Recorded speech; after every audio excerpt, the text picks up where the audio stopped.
Hi students, welcome in chemistry classes. I am Priyanka Jain and you are watching the special questions for the incoming CSIR NET December 2023 exam.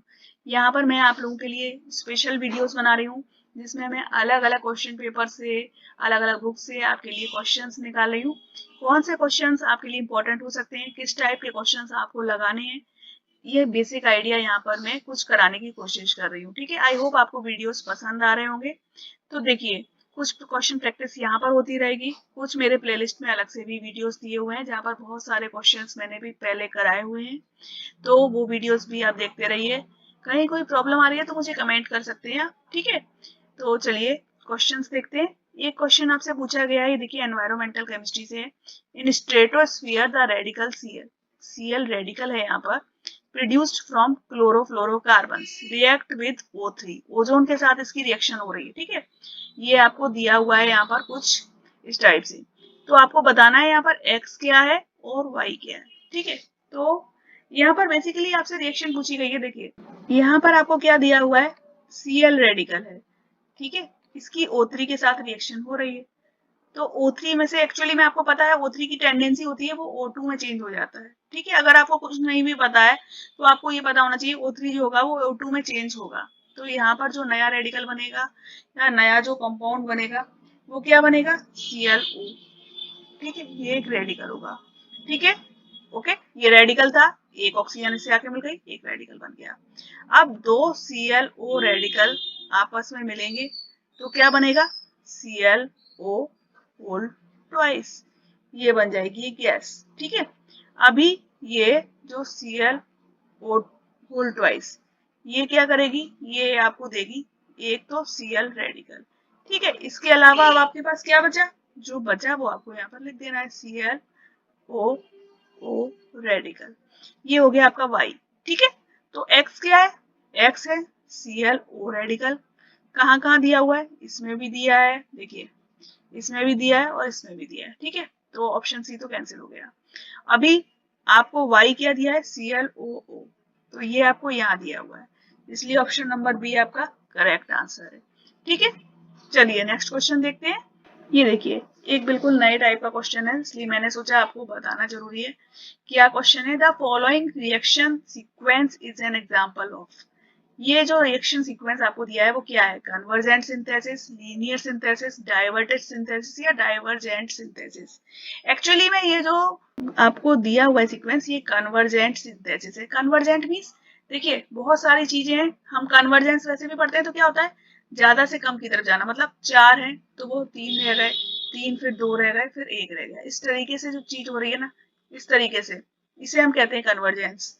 ठीक है, और अगर diverted देखते तो वो एक दिशा से दूसरी दिशा में जा रहा होता, एक दिशा से हम दूसरे में डायरेक्ट करते। लीनियर मतलब सीधा रहता, ए से बी बनना है, बी से सी बनना है। ठीक है, और डाइवर्जेंट बनता तो मतलब दो से चार होते, चार से आठ होते, जैसे न्यूक्लियर फिजन रिएक्शन होती है ना, उस टाइप से कुछ हो रहा होता, तो उसे हम कहते हैं डाइवर्जेंट सिंथेसिस। ठीक है, लेकिन ये तो आपको नहीं दिए, तो ये एक्चुअली में दिया है आपको कन्वर्जेंट सिंथेसिस। एक्चुअली में क्या होता है ना, ये एक स्ट्रेटेजी है। Convergent synthesis is a strategy that aims to improve the efficiency of multi-step synthesis। जब हम मल्टी स्टेप सिंथेसिस करते हैं ना, बहुत सारे स्टेप्स में सिंथेसिस करते हैं और उसके द्वारा हम अपनी जो प्रोडक्ट बनाने की इफिशियंसी को बढ़ाते हैं, वहां पर ये यूज होती है। तो इसमें क्या करते हैं हम, हमें ये टारगेट मॉलिक्यूल बनाना है TM, तो हम क्या करते हैं, पहले कई स्टेप्स में इसके लिए जो चीजें जरूरी है, जैसे बी बना लिया, डी बना लिया, मान लीजिए ई और बनाना होता तो वो भी हमने पहले बना लिया। ठीक है, फिर उनको जोड़कर हम टारगेट मॉलिक्यूल बना लेते हैं। तो मतलब पहले क्या करना है, हमें ए से बी बनाना है और सी से डी बनाना है, मतलब कुछ भी दो स्टेप्स या तीन स्टेप्स में कोई भी है, तीन चार प्रोडक्ट जो भी बनने वो बना लिए और उनसे फिर हमारा जो अल्टीमेट प्रोडक्ट बनना है वो बनाते हैं। तो इस तरीके की जो सिंथेसिस होती है उसे हम कहते हैं कन्वर्जेंट सिंथेसिस। ठीक है, तो बेसिक सा क्वेश्चन था 2 मार्क्स का, लेकिन समझ में आना चाहिए, है ना, हमें ये पता होना चाहिए कन्वर्जेंट सिंथेसिस क्या है, लीनियर सिंथेसिस क्या है। तो आई थिंक आपको समझ में आ गया होगा कन्वर्जेंट सिंथेसिस क्या है, डाइवर्जेंट सिंथेसिस क्या है, डाइवर्टेड सिंथेसिस क्या है। भाई डाइवर्जेंट रूट्स पे भी तो होता है, आप किसी सड़क पर जाते हो तो वहां भी क्या होता है, आप इस सड़क पर जा रहे हो, वहां से डाइवर्जेंस हो जाता है, आप इस रूट पे जाने लगते हो। ठीक है ना, उसे कहते हैं डाइवर्टेड। इस तरीके से जब डाइवर्जेंस होता है तो वो डाइवर्टेड सिंथेसिस कहलाएगा। ठीक है, ओके, चलिए नेक्स्ट क्वेश्चन देखते हैं। एक बात याद रखिए, transfer spectras, charge transfer spectras या spin allowed transition, spin forbidden transitions जो डी ब्लॉक एलिमेंट्स के होते हैं ना कोऑर्डिनेशन केमिस्ट्री में, या फिर ऑर्गेल डायग्राम, इन सबसे क्वेश्चंस बहुत ज्यादा पूछे जाते हैं।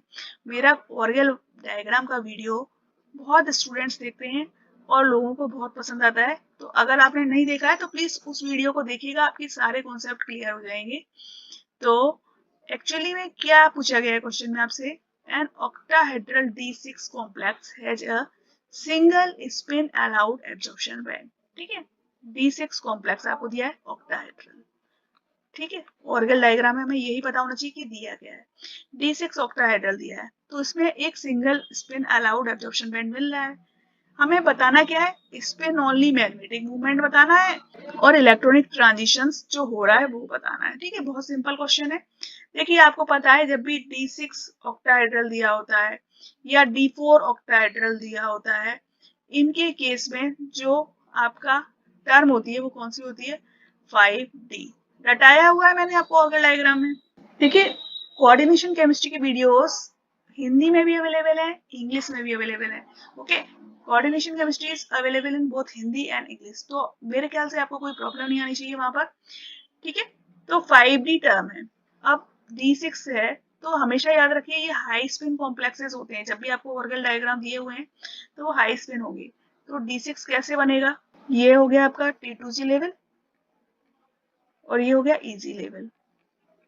ठीक है, D6 1 2 3 4 5 और ये 6। ठीक है, इस टाइप से हो गया।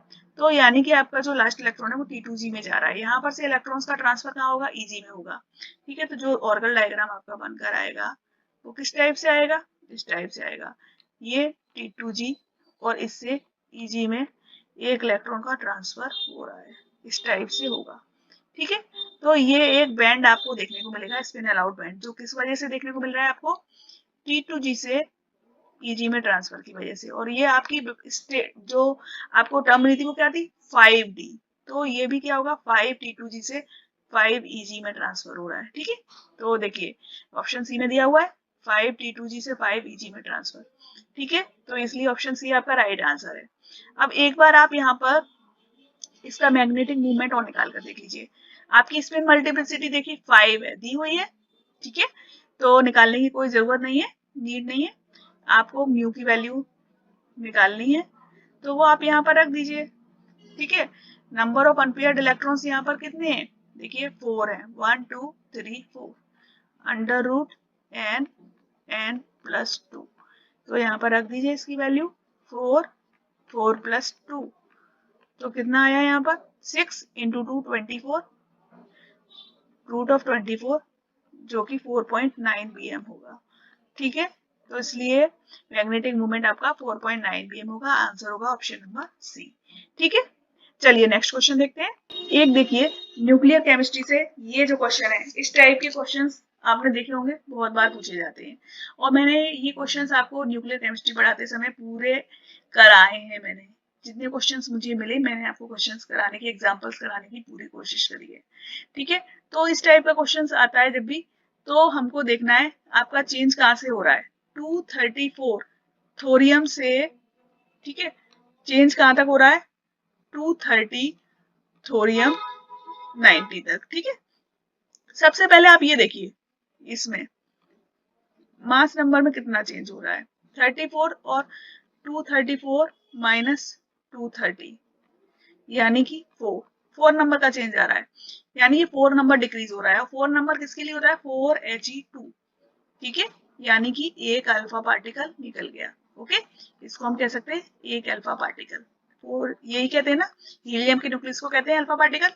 तो एक अल्फा पार्टिकल यहाँ से निकल गया।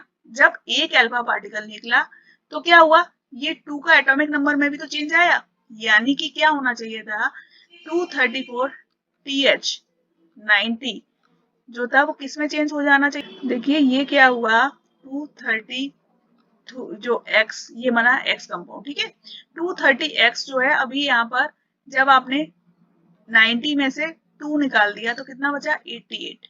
88 वाले किसी कंपाउंड में चेंज हो गया, किसी एलिमेंट में चेंज हो गया, 88 वाले एलिमेंट में चेंज हुआ। अभी इसको हमें वापस चेंज करना पड़ा थोरियम 90 में, ठीक है। यानी कि हम क्या कह सकते हैं, एटॉमिक नंबर अगेन 2 नंबर के द्वारा इंक्रीज हुआ। और इंक्रीज कब होता है, जब बीटा पार्टिकल निकलता है। 2 नंबर से इंक्रीज हुआ मीन्स 2 से 2 बीटा पार्टिकल्स निकल गए, ठीक है। तो इसलिए एक तो अल्फा पार्टिकल निकला और 2 बीटा पार्टिकल्स निकले। तो option number 2, 2 beta particles and 1 alpha particle, this will be the right answer, ठीक है। चलिए नेक्स्ट क्वेश्चन देखते हैं। ये देखिए, the number of signals observed in the proton decoupled 13C NMR of the following compound is, ठीक है। इस टाइप के क्वेश्चंस भी काफी आते रहते हैं, तो हमें एनएमआर का एक बेसिक आइडिया होना चाहिए। अभी आपसे यहाँ पर लिखा है प्रोटॉन डिकपल्ड 13C एनएमआर, इसका मतलब क्या है, हमने जो प्रोटॉन्स के द्वारा कपलिंग होने वाली थी उसको हमने खत्म कर दिया है, ठीक है। तो प्रोटॉन्स के सिग्नल कहाँ जा रहे हैं, कैसे वो कनेक्ट होंगे, कैसे वो कपल होने वाले थे, वो सब हमें नहीं देखना है। हमें सिर्फ 13C एनएमआर देखना है, सिर्फ कार्बन को देखना है। तो देखिए यहाँ पर कितने टाइप के कार्बन है, एक टाइप के ये कार्बन है, ये दिख रहे हैं आपको अंदर वाले कार्बन्स, ये सारे एक टाइप के हैं, यानी कि ये पांचों कार्बन्स एक टाइप के हैं। दूसरे टाइप के कार्बन्स कौन से टाइप के होंगे, ये वाले देखिए, ये ये ये ये ये सारे एक सिग्नल देंगे, ठीक है। ओके, एक सिग्नल आपको मिला इन कार्बन्स के द्वारा, ये पांचों एक सिग्नल दे रहे हैं, ठीक है। उसके बाद ये जो रेड कलर से मैंने दिखाया ये सारे एक सिग्नल देंगे। और उसके बाद ये जो थे 1 2 3 4 5 6 7 8 9 10, ये सभी एक टाइप का सिग्नल देने वाले हैं, ठीक है ना। इस कंपाउंड में C5 axis of symmetry present है, ठीक है ना। आप देख सकते हो उसमें यहाँ पर C5 एक इसके बीच में से गुजर रही है एक्सिस, वहां पर ये सारे के सारे इक्विवेलेंट है, ठीक है ना। ये ग्रीन वाले इक्विवेलेंट है, रेड वाले इक्विवेलेंट है, ब्लू वाले इक्विवेलेंट है।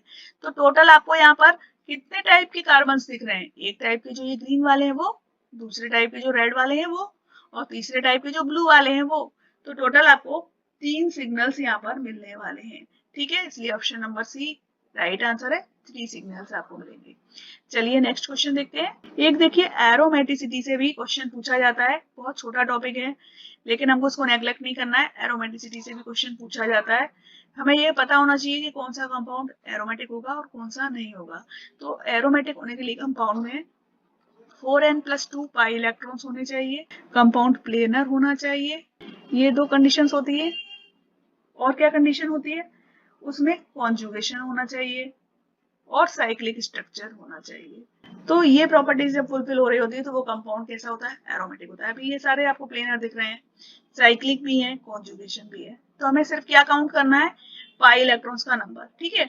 तो ऑप्शन नंबर ए पर आइए, फर्स्ट को देखिए आप, एक नंबर के कंपाउंड को देखिए, इसमें टोटल कितने, यहाँ देखिए पाई इलेक्ट्रॉन्स 1 2 3 4 5 और 6। देखिए नाइट्रोजन दिया है लेकिन यहाँ पर नाइट्रोजन पर पॉजिटिव चार्ज है, तो इसका लोन पेयर ऑफ इलेक्ट्रॉन हम यहाँ पर काउंट नहीं करेंगे, ठीक है। तो टोटल यहाँ पर 6 पाई इलेक्ट्रॉन्स हैं, और 6 पाई इलेक्ट्रॉन्स मतलब 4n+2 हो गए, ठीक है। इसलिए ये आपका एरोमेटिक है।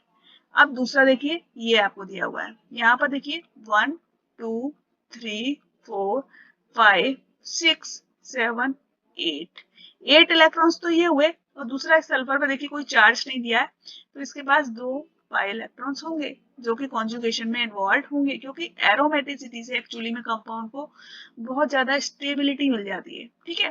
तो जब भी स्टेबिलिटी मिल रही होती है तो कंपाउंड उसे लेना चाहता है। तो क्या होता है, जब भी इस तरीके का कोई भी ऐसा एटम जो आता है ना आपका यहाँ पर प्रेजेंट होता है, हेट्रो एटम, तो वो क्या करता है, अपने लोन पेयर ऑफ इलेक्ट्रॉन्स को इस कंपाउंड को एरोमेटिक बनाने में लगा देता है, ठीक है। तो इसलिए कॉन्जुगेशन में ये जो 2 पाई इलेक्ट्रॉन्स है ये भी इन्वॉल्व होंगे, तो टोटल 9 और 10 पाई इलेक्ट्रॉन्स यहाँ पर हो गए।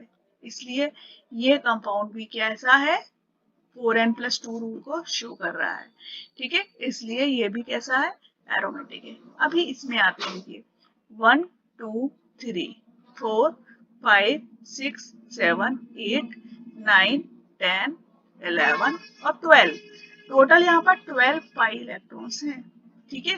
12 पाई इलेक्ट्रॉन्स का मतलब क्या होता है यहाँ पर 4n, और जब भी 4n इलेक्ट्रॉन्स होते हैं वो कंपाउंड कैसा होता है, एंटी एरोमेटिक होता है, यानी कि इसकी स्टेबिलिटी बहुत ही कम होती है।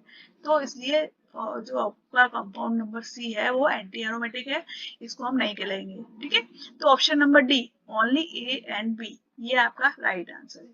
ठीक है, तो ये थे कुछ क्वेश्चंस जो मैंने प्रीवियस ईयर के क्वेश्चन पेपर से लिए थे और मुझे लगा आपको इनको करना जरूरी है। ठीक है, इस टाइप से क्वेश्चंस लगाते रहेंगे तो पेपर तक स्ट्रेंथ आपकी बहुत बढ़ जाएगी।